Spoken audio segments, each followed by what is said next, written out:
কাজ করবো। এটা কি আমাদের ওয়াদা, এটা আমাদের কি ওয়াদা। শর্ত শুধু একটাই, বাইরের থেকে দিয়ে না, আমদানি করেন না।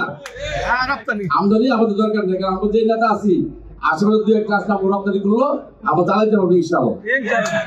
আমি একটু দুষ্টামি করে বলছি আমাদের মাননীয় ওয়াসিম স্যারকে, স্যার আমি 3 আসন নির্বাচন করব। বলে কোনটা কোনটা? ঢাকা 18।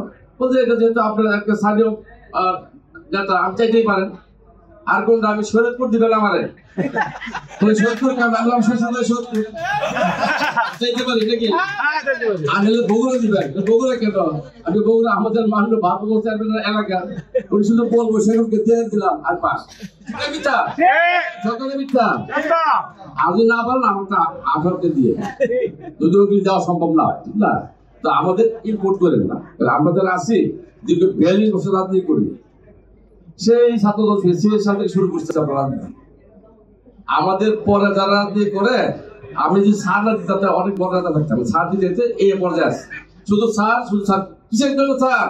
দলের খাতে স্যার। কিসের জন্য স্যার? খাতে স্যার। কিসের জন্য স্যার? ধানের শীষের জন্য স্যার। ছাড় দিছি, এখন আমি ছাড় দিতে রাখতেছি, কিন্তু দলটাকে বাঁচাইতে হবে নাকি? আমার আগে আমরা, আমাদের আগে দল, দলের আগে সবার আগে।